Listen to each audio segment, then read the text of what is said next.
Good, good morning.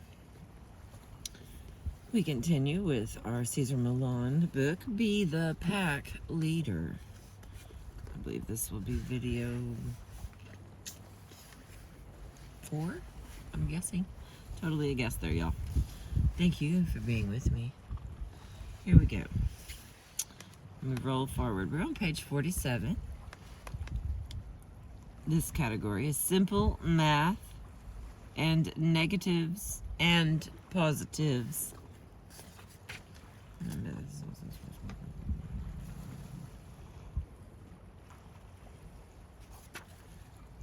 See, I just don't feel like that's right somehow.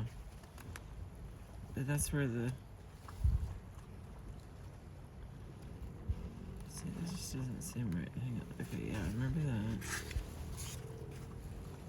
Perfection in that order. No, that's fine.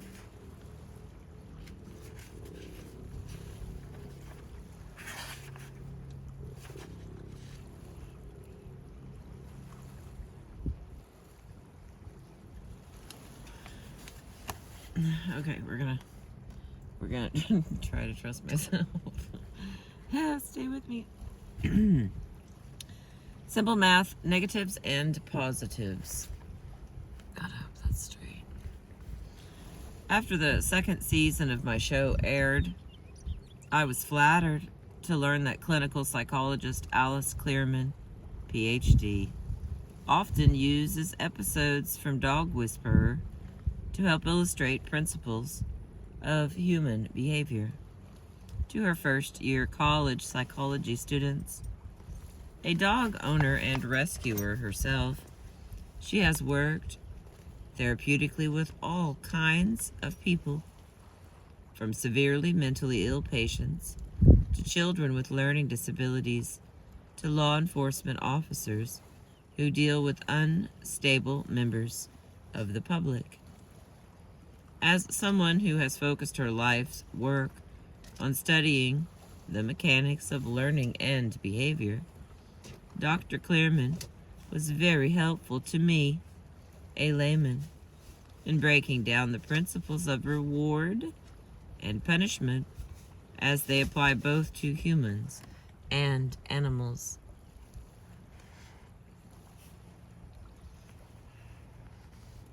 According to Dr. Clearman, there are two basic ways of changing all behavior: reinforcement and punishment, otherwise known as the carrot or the stick.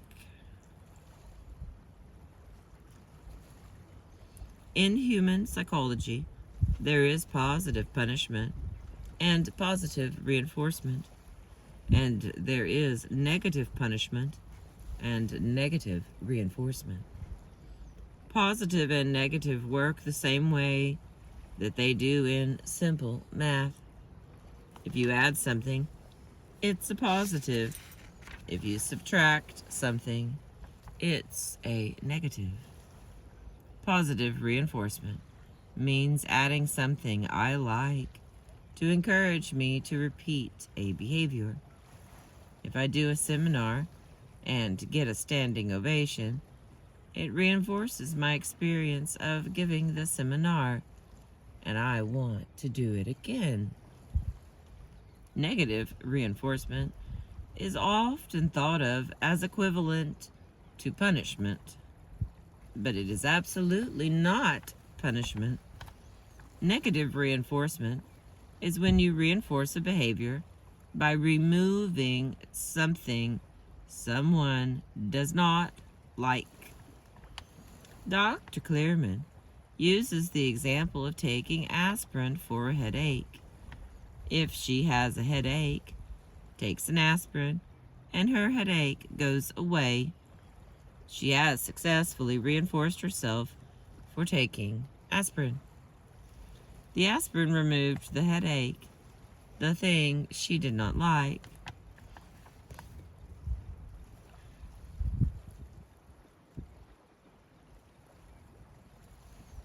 Positive punishment, on the other hand, is adding something I don't like to discourage me from repeating the behavior. If I give a seminar and everyone in the audience hisses and boos and throws things at me, that's positive punishment. I am now going to rethink my approach for the next seminar to avoid an experience like that again. Negative punishment is subtracting something I like. When I tell Andre he is not allowed to play video games for 3 weeks, that's a negative punishment. Don't forget the words positive and negative do not have anything to do with whether the consequence could be considered nice or not nice. It is not a judgment call. Although we often react to those words with judgment, it is strictly math.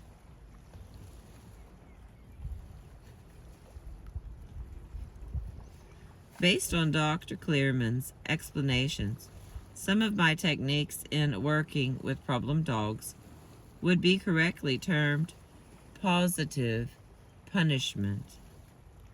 But because the word punishment connotes something human to me, I prefer to think of these techniques as simple corrections. For example, I will curl my hand in a claw-like position to simulate the mouth and teeth of a mother dog or a more dominant dog and firmly touch the dog on the neck. Alright, we have a little picture here of how he's doing it. Looks like he's got hold of a blanket if you ask me, but can we come back? Okay. It is important to be clear on this. I am not hitting or pinching the dog. I am simply replicating what among canines is a natural correction, which has a primal significance to them. It is a form of touch with a very clear meaning behind it. I don't agree with that behavior. If a dog is out of control on a leash, I might give a slight tug to the side on the leash or choke chain, see Chapter 3. Or I might use my opposing foot to tap a dog on her hind quarter. This has the effect of snapping her out of whatever she is fixating on and also communicates. That is not an acceptable behavior in my pack. Again, this is not a kick. It is a touch. It is the same kind of touch you use when you tap a friend firmly on the shoulder to get his attention. Above all, the energy behind this touch is absolutely key. It cannot be angry or frustrated, tentative or fearful.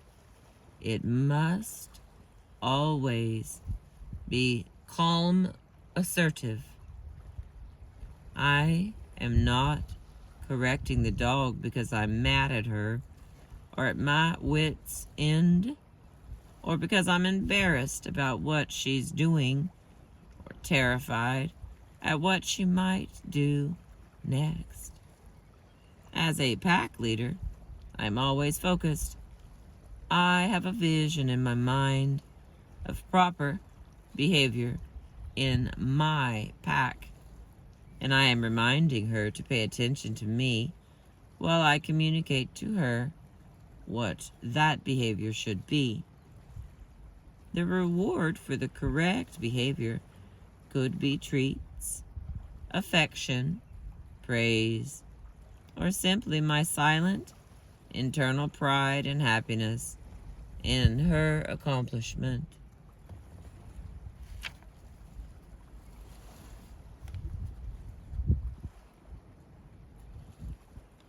That in itself is affection to a dog. Many dog handlers in professional situations, on hunts, in search and rescue or law enforcement missions, or on stage or movie sets, aren't within reach of the dog to give praise through treats or even words. But they communicate their great appreciation of the dog's hard work through a nod of the head, a hand signal, and most of all, just their focused, pure, positive emotion. Remember, your dog will always be reading your energy and emotions and mirroring them right back to you. When visitors come to my dog psychology center and are about to walk through my pack of 30 to 40 dogs for the first time, in addition to telling them, no talk, no touch, no eye contact, I always remind them to keep moving forward, even if dogs approach them or bump into them. Dogs don't take it personally when you touch them in a firm manner or if you bump by them as you're walking, as long as you don't do it with an energy that's abusive, angry, or overly aggressive. If your energy is truly calm, assertive, a touch to them is simply communication. Dogs communicate all the time with each other, using touch as well as energy. They push and shove and nose each other constantly. It's a way of claiming personal space, of showing interest or affection, of agreeing or not agreeing with a certain behavior of another dog. In fact, the very first communication between a mother dog and her pups is based on touch, as they wriggle toward her to nurse, or as she pushes them away when she's had enough. I regularly use my body simply to block or redirect a dog that is engaging in a behavior with which I don't agree.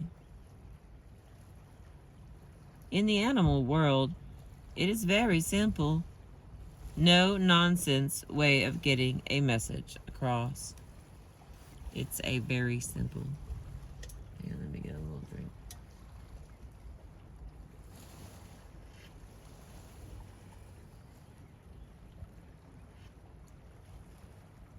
All right. And we continue. Positive reinforcement holds great power for changing the behavior of both humans and animals, and is usually the form of discipline people feel most comfortable about using. Positive reinforcement makes both object and subject feel good, but it is important that it's applied within limits. Take this example from the human world that Dr. Clearman shared with me. If her son comes home from school with a painting and she says, "That's a beautiful painting. You did a good job trying to draw those palm trees. Those are hard to do." That's a good, limited use of positive reinforcement. It's positive feedback, and it's powerful. However, if every day he brings home a painting and she fawns over every one, saying, "That's brilliant. You're the best little boy in the world. You're a genius. That's fabulous. Everything you do is perfect." How much impact is her praise going to have when she really needs to use it? How does she get him to believe her when she tries to encourage him after he's actually failed at something? since she is always rewarding him, no matter what he does. She has lost total credibility. Too much positive reinforcement can create the appearance of weakness in the one giving the praise, or the treats, or the applause, or whatever that reward might be. I have seen this kind of response in dogs that have never achieved total respect for their owners, but are constantly being reinforced with treats for practically every behavior they do. The owner uses food treats for conditioning the dog to sit and stay, but also in situations where the cause and effect for the dog is often unclear. If a dog is growling at another dog, the owner will redirect the behavior with treats. If the dog is chewing on something, the owner will offer treats to give him something else to chew on. If the dog is on a sofa, the owner will throw treats on the ground so the dog gets off the sofa.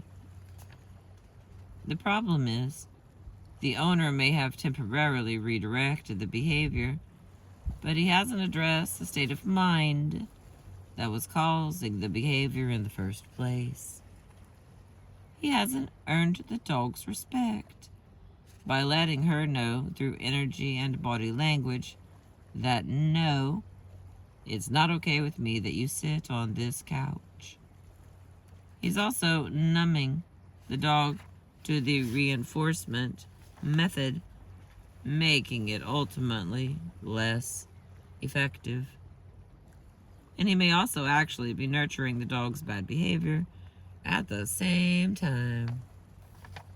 I wouldn't be surprised if many of these dogs go right back to growling, chewing, or jumping right back up on the sofa as soon as all the treats are eaten. Like the mother whose words lose their power because she praises her child constantly, no matter what he does. The treats lose their meaning because they are not seen by the dog as directly connected to the unwanted behavior. Positive reinforcement can actually backfire by nurturing a behavior that you don't want your dog to assert. In the human world, if a child hurts himself and begins to cry, his parents will naturally comfort him, stroke him, and say, "It's okay. It's only a boo-boo. It's okay, it's only a boo-boo." There we go. Boo-boo. And words to that effect. But most parents understand that if they go too far in their nurturing behavior, if they panic and get overly emotional themselves, it will only serve to heighten the child's distress. Though stroking a dog can have a calming effect on her, it also indicates affection. And affection is a powerful positive reinforcement tool. Remember, it's positive, which means you are adding energy. In Caesar's Way, which appears to be a book, I gave the example of Cain, the Great Dane, that was afraid of slippery floors after he slipped on linoleum and collided with a glass door. He might have recovered on his own, at least if his life were ordered in the way it would be in the natural world. He may have been more cautious in the future, but would not have become completely phobic, because his owner made a huge event out of the collision. However, his shock and trauma were intensified 10 times over. Every time He and his owner returned to the scene of the crime. She would reinforce Kane's insecurity by babying him and giving him extra amounts of stroking, comfort, and affection.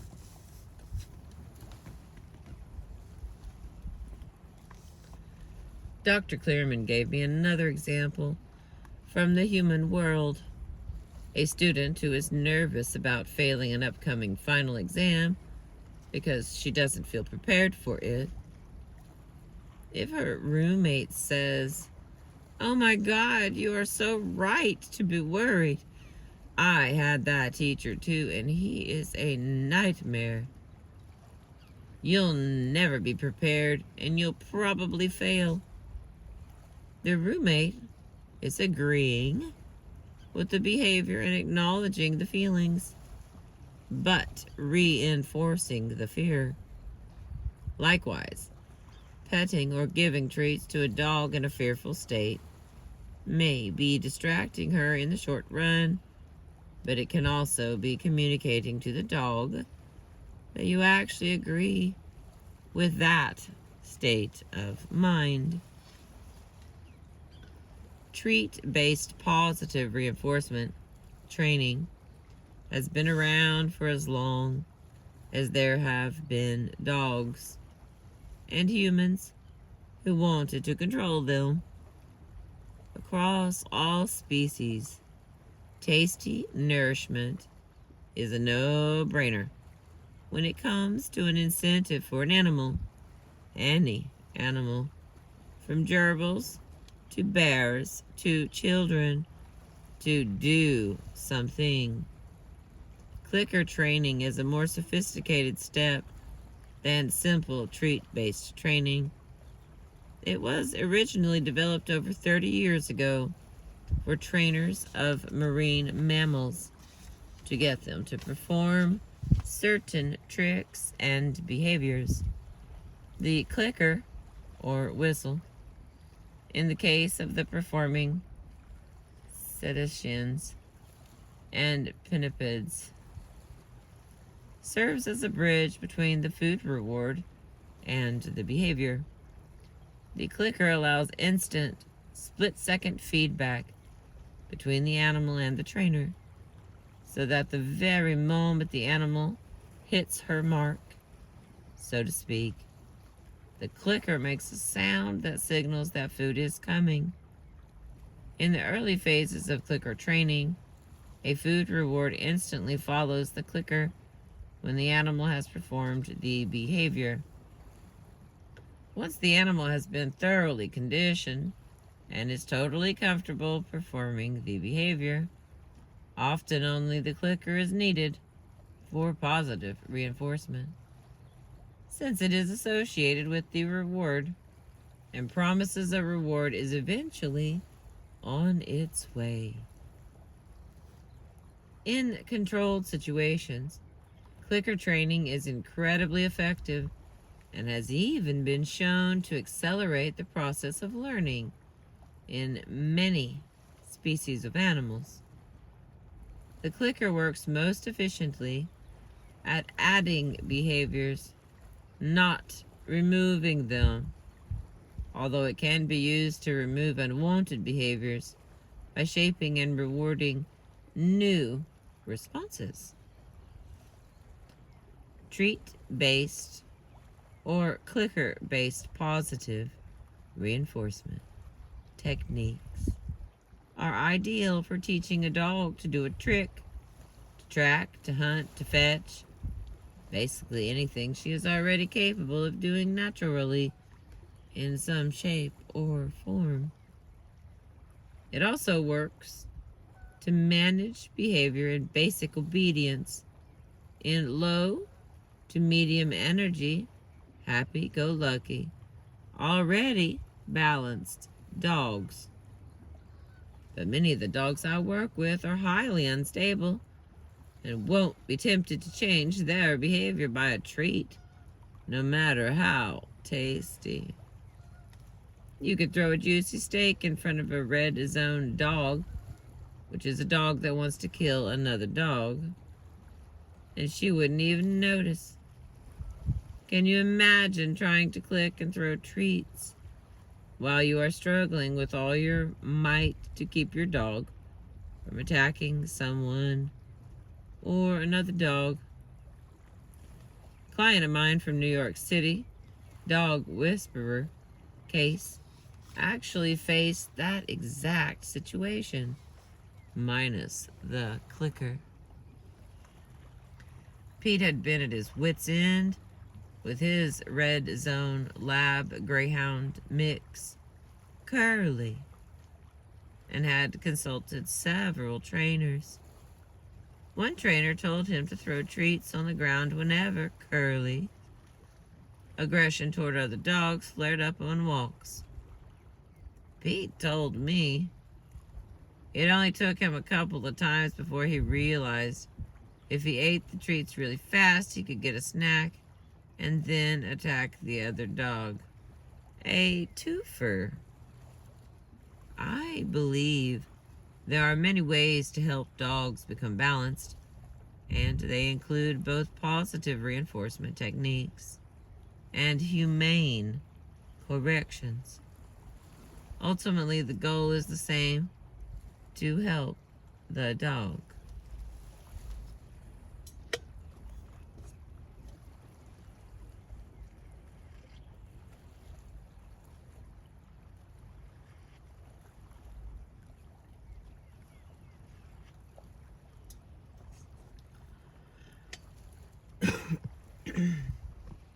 All right, we are on page 55, and the next little category is four alarm Wilshire. The story of a Wilshire, the fire dog, is a great example of what I consider to be the perfect combination of positive reinforcement training plus my three-part formula of exercise, discipline, and affection. Wilshire, a Dalmatian puppy, was about 2 months old when he showed up on the doorstep of Fire Station 29 in Los Angeles. His owners had bought him from a breeder, no doubt on a whim after the kids had watched 101 Dalmatians, but had quickly found him way too high energy for their family life. When the family brought him to a shelter, however, they were informed that if he wasn't adopted in 24 hours, he would have to be put to sleep.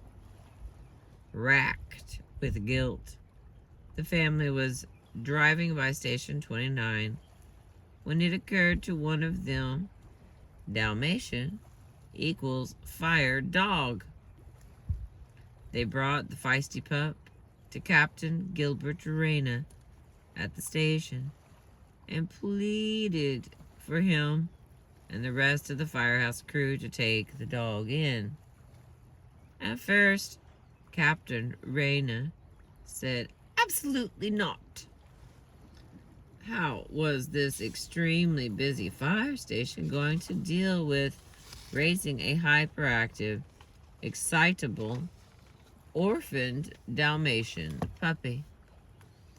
But then a few more of his crew wandered out to take a look at the little guy. They held him, played with him, passed him around, fed him a few snacks. You know the formula. 45 big, beefy, macho firefighters plus one adorable little puppy equals love at first sight. How could they possibly turn him away? Wilshire instantly won the hearts of the 45 firemen at this landmark station. But the humans definitely didn't win his respect at first. In fact, by the second day there, he was running the entire firehouse. He would climb all over the tables in the lunchroom, eating food off everyone's plates. He would teethe on coats, hats, and valuable life-saving hoses, cables, and wires. He ran whenever he wanted and peed wherever he wanted, a violation of city health codes. All the firemen were constantly on edge because whenever a call came in and they had to get the engines out of the garage, Wilshire would dash out the door and make a run for it, straight towards busy 6-lane Wilshire Boulevard and its deadly traffic. Sometimes he'd run right in front of the enormous fire truck's wheels, in the middle of the driver's blind spot. One day, a group of school kids came by for a tour of the firehouse, and Wilshire got so excited he ran all the way down a long hallway and launched himself through the air like a rocket, hitting a little boy full in the chest and actually knocking him to the floor. The Los Angeles City Attorney's Office made a warning call to Captain Reyna. Get this dog under control, or he's out of there. Of course, all the guys had bonded with Wilshire by this time, and there was no way they were going to let that happen. Wilshire had to be rehabilitated. When the firemen called me in to help, Wilshire was only 3 months old and was already king of the firehouse. He had all the guys running around, flailing their arms, yelling, "Oh my God, Wilshire! No, Wilshire! Oh no, stop, Wilshire!" I had to laugh. These are the same guys who risked their lives every day, rescuing people from the worst imaginable disasters, all the while staying calm, cool, and collected. And now here's this little dog sending them into a panic. When I pointed this out to them, they were all very embarrassed, but they had to laugh too. I said to them, when you pull someone out of a burning building, do you say to them, "Oh my God, you look awful. Those are horrible burns"? Oh no. What are we going to do? Of course they don't. They show leadership and care. Calm, assertive energy. Exactly the kind of energy required to be a perfect pack leader. These were men who already had all the skills they needed to manage Wilshire. They just didn't have the right information to put it into practice.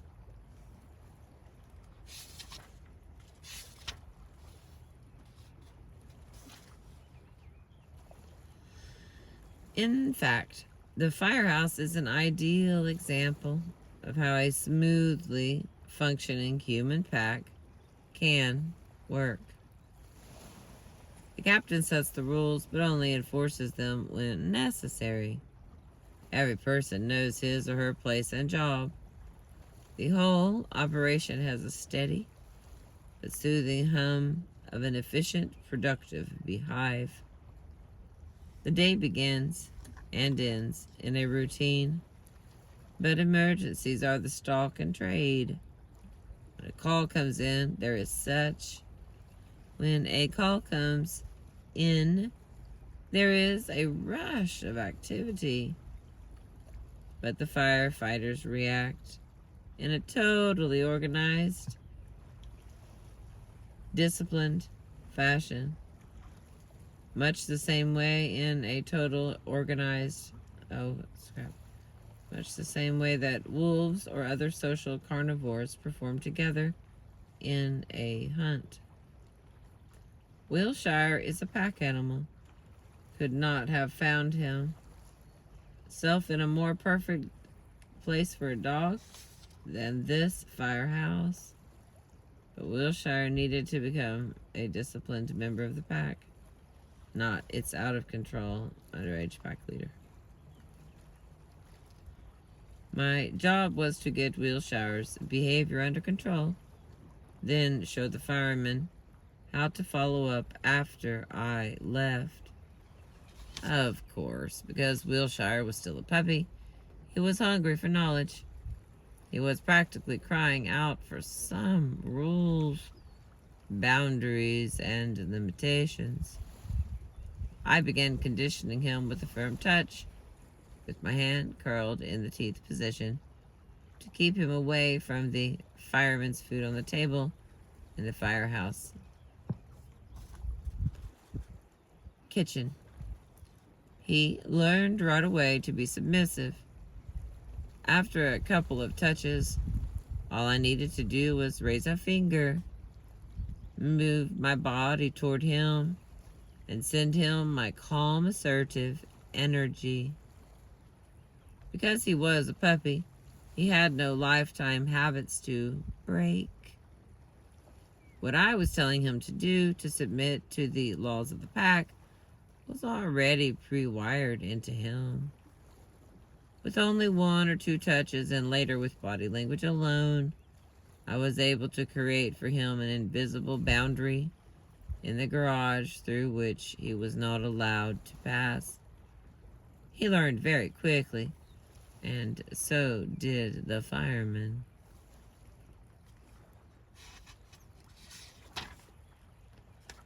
Alright, I'm going to stop there for right now. Looks like we got plenty left in this next one. Alright. Thank you for being with me. I appreciate you.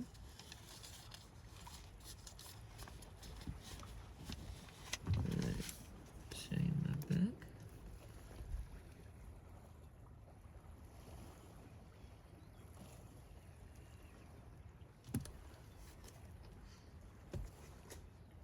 Hope you have a beautiful day. Remember to like, subscribe, and share.